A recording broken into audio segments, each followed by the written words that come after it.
What is going on, everyone? My name is Northy and welcome to the round 14 preview. This is my second time recording this because my microphone decided not to work the first time, so I've already made my tips. I've already gone through it all, so this one should be a bit of a quicker way around it. But we've got ourselves a very interesting week ahead of us. Obviously, the 6 teams who are not playing this week is going to mean that the player pool is a lot smaller, meaning a lot of people are going to have the same players for a lot of game modes. So I'm hopeful that we'll be able to find ourselves some good matchups, some good ways around this week, because obviously it's a bit of a difficult one. But nonetheless, I'm super keen to get into it. If you guys are just as excited as I am to see how the week turns out and enjoy your weekend of footy, be sure to leave a like on the video, subscribe to the channel if you are new. Everything is always very, very much appreciated. And without further ado, let's get into the round 14 preview. I said it in the first attempt at recording this, but I am shocked that we are already at round 14, man. This year is going by so quickly. I don't like it. I love my footy too much for it just to fly by like it is right now. But we're here, round 14, and a lot of interesting things here and there. We'll go through the tips first because I don't think it's going to be too successful for us. It never really is, but we can only hope that it goes well. We're going to go change your tips for the moment, but you can see this is what I've gone with. I went with North Melbourne obviously losing to Collingwood. I feel like that's a bit of a given for a lot of people. Sydney beating Adelaide purely based off of the form at the moment. I think Sydney will be able to thump them. And then a few things here and there that may be shocks to some and normal for others. I've gone Brisbane over the Saints. I think Brisbane's form,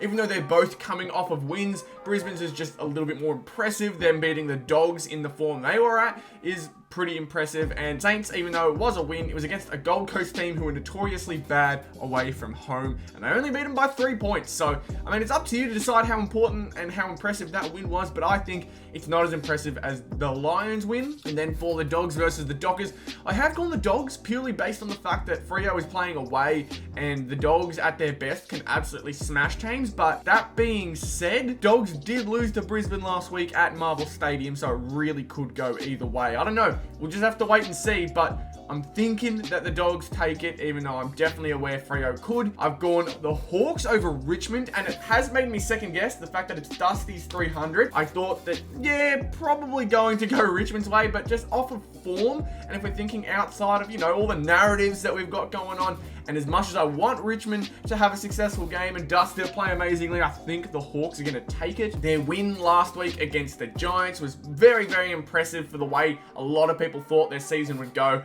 And I think there's a lot to be happy about there at Hawthorn. So it's a very, very good time at the moment, seeing a lot of improvement. And I've gone GWS over the Power. Another one where I think that the home field advantage will help them. I think that their forward line is going to overpower their back line. I think I remember specifically saying Brandon Zerk-Thatcher and Asava Radigalea are 2 backmen who are they are good when they are playing the way they should, but there will be some times that they are just brain dead. It just feels like they are not up to scratch, and I don't know, it's going to be interesting for sure. I think, though, GWS will take it. That being said, congratulations to all the teams I haven't tipped, except for North Melbourne. Congratulations on your win. Anyways, we're going to move forward and go to Star Powers. Now, Star Powers, few changes here and there. Originally, I had myself Scott Pendlebury in here, but then I realized I'm pretty sure Pendles is injured. I think he's been injured for a bit now, so I decided, screw it, we're going Dusty. Dusty 300, baby. We're putting all our faith in Dusty this round. For the 2024 Dusty Martin may not be as good as the 2017 Dusty Martin, but man, is he electric and is he fun to watch. Yeah, just hoping for the best in that trailblazer position with him there. It could go awfully, but it's just fingers crossed it goes well for us. I hope it does. And then I've committed a cardinal sin here in putting Jason Horne-Francis in the next gen spot. A lot of people may pick Luke Jackson because Luke Jackson obviously at his best does really well, 84 average, but when he is playing without Sean Darcy, he probably averages closer to 100, and so I kind of am aware of that, but I know that with Sean Darcy in that lineup, good chance is that Luke isn't as impressive, although he has shown blitzes before with Darcy in there, and that's when they are at their best, I reckon. But Horne-Francis, again, is the pick. Some other ones that I think could be good is Tom De Koning, but he is not playing this week, so yeah, nothing I can really do except go with my gut, and unfortunately my gut says Horne-Francis will have a good game. I hate it. I really do. Other ones include Whitfield going in for, I believe it was Tom Stewart. I think it was Tom Stewart last week. He is no longer going to be the pick. I have gone with Lockie Whitfield. I feel like it's just making more sense. Now, obviously, Hayden Young could be a pickup. He didn't play last week, so he'll be off the radar of a lot of people, but I've got my faith in Lachie Whitfield this week. I reckon that that Port Adelaide midfield will definitely mean that Whitfield will have to be on his toes and ready for everything. They can put scoring pressure on, so I think Whitfield will take advantage of that. But then we move to midfield ball. We got Adam Treloar in, which could be a very interesting one. We had Zach Merritt the other week, who, again, Mr. Consistent, 100 points is like, that's dead on what you need, realistically, but you can see there's a lot of other people I could have gone with, and I think Treloar may be someone I need to put my eye on here, because 108 points, 109 average is a very, very good performing player on the regular, so I'm hopeful this will turn out well for us. And then Errol Goulden as our mighty, the 151 point game. Just so annoyed I missed out on it last week, especially for Ultra Star Powers. Average is 112, so hopefully a safe enough pick, but yeah, last week, 79th, which doesn't tell the full story. We're only like 42 points off of 10th place, so that's a pretty good game. That's a pretty good week. It's just not the rank you'd expect for something like that, but happy with it last week. Just the Nick Dacos pick. We don't have Nick Dacos in this week, so that's why Errol has taken his spot. And same goes for Mighty. We've chucked in Errol and Chad Warner in as our double points players for the Mighty and midfield ball spots, with Lachie Whitfield sitting there as our defensive dynamo double points player. We're going an all Sydney based team for this week in terms of double points, and then obviously Horn Francis, Dusty are the other ones rounding the team out. I don't want to miss out another big game from Errol if he does play well, and we picked Dacos last week, so we missed out on a really, really good 200 points.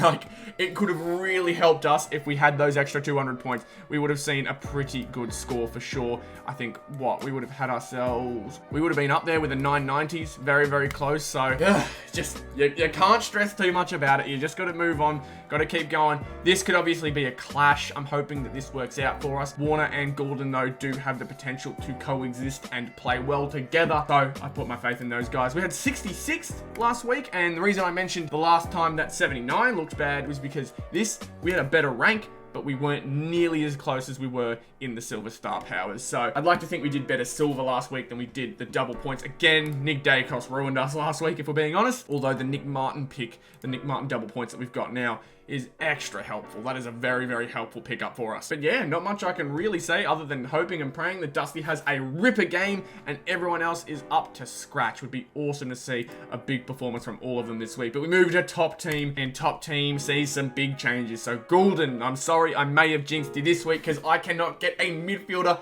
good for the life of me. I have been trying so hard to get a midfielder at the time that they're about to absolutely pop off, and it happens every time. They drop like 80 points and it ruins our top four. It ruins any chance of us getting a massive score. But here we are. This is what we've got. Goulden midfielder. Hopefully he has a great game. Heaney, no reason to change it up. He's consistently been the best forward like all season. So consistent. But Luke Ryan gets the call up this week for the defender's spot, obviously taking Nick Dacos, so hopefully that goes well. Again, Dacos is coming off an injury. He has not been taken out, but an injury at the very end of the third quarter saw him basically subbed out. He didn't do anything in the fourth, so they took him out. Hopefully that hasn't come to bite us, but he is in our top 18 as a bit of a spoiler. And probably my biggest risk is Tristan Sherry. He has shown a lot of signs this year. He's been consistently 100 points. He has been given the nod and recognition by the AFL. Like, he is our only, North Melbourne's only potential All-Australian at this very moment. It's weird to say because it's Tristan Sherry, but like, he is having a fabulous season and I'm really happy for him. So I'm going to use him. I'm going to hope that it goes well. He is up against a very solid Collingwood side, but he shows his heart. He wears it on his sleeve. He is a hustle guy. He saw the run chase down on Liam Ryan last week, so hopefully he can have himself a good game individually at the very least. This one, 139, 397 points, not what we were looking for, but still number one for the season, and that's all that matters right now. It's all that matters. If we can keep having ourselves good top 4 weeks, and that number one, stays there, and I need that. I need it badly. But next up, we're going to go have a look at top 18. Top 18 this week is so wild. It is so all over the place. I do not know what to think of it. Forward line, I'll start with this first because I feel like this is probably the hardest forward line week we've ever had. Heaney's the only one I imagine everyone has. I think a lot of people have Danaher. Maybe a lot of people have Papley. I've heard a lot of people say they're going to have him in there. But we can't have Cameron. We can't have Myers. And even then, Myers has been incredibly disappointing ever since that bad stretch of Geelong players of late. He's just been so tough to continuously pick. We've got ourselves Larky, who did well, but obviously he is not consistent consistent by any means. Cozzy with 95, but obviously a few weeks ago we picked him and he dropped 30, something around there.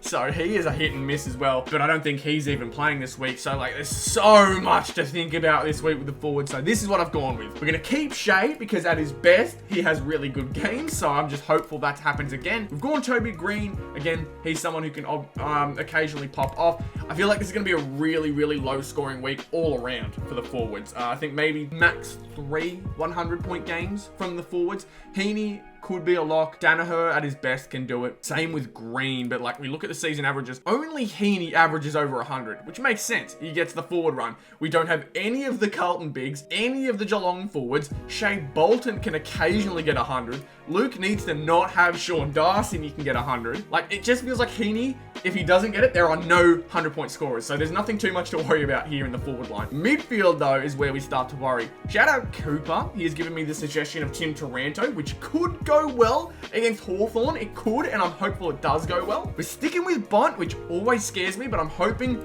we catch him. We're going to catch him. He didn't have his greatest week last week. Obviously, the loss as well didn't help, but this week we're going to catch him. He's going to drop 100 this week. I can see it coming, but we're going to put Treloar in there with him as well, and I mentioned in my first recording, I am worried about putting so much faith in the Bulldogs. They have 2 of their midfielders in here, and that scares the living daylights out of me. I really hope that doesn't go poor. We've got Goulden in there, as he's in our top 4, and Dawson comes back, and I'm so worried that he's going to have a poor week this week. Really, really worried. Up against Sydney, it's going to be a very tough game. He needs to perform. Oh, man, it's just scary. It's just so scary. I'm hoping he stays in the midfield because Isaac Rankin is going to be playing this week, so that means they don't have to have Dawson fill in a forward spot that they don't have. It's so worrying. I'm so scared about Dawson. But Sherry as well is our ruckman. I hope it goes well for us, that ruck choice. Then we go to the back line. I have put Dacos, as I mentioned, in the back line here in the odd chance he does play really well off of the injury, but yeah, Dacos, I'm honestly not 100% sure. We keep Sheasel. Sheasel's been good this year. He was consistently amazing to start the year. 114 is pretty good too. He is topping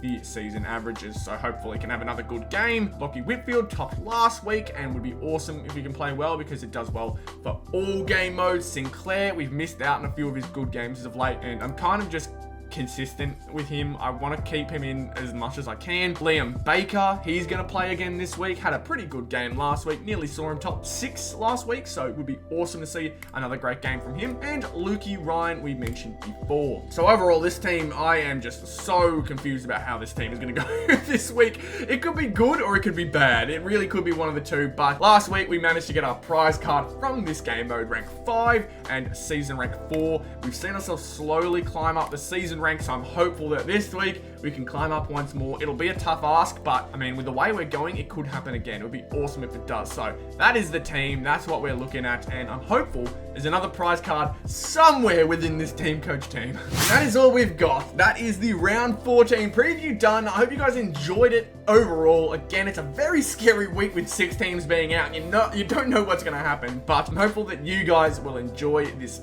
video, enjoy this weekend. Man, thank you guys so much for tuning into the video. We just hit 2.7k, I think yesterday as of recording this and as you are seeing this, but thank you guys so much for all the support. 300 subs away from 3,000 subscribers is crazy. I had goals in my mind, but I didn't think we'd be coming up to them pretty quickly or this quickly, so I can only thank you guys so much for continuing to show your support. I will do everything I can to keep uploading for you guys, and I hope you guys continue to enjoy everything on the channel. So thank you again for watching, and I'll see you all in the next one. Good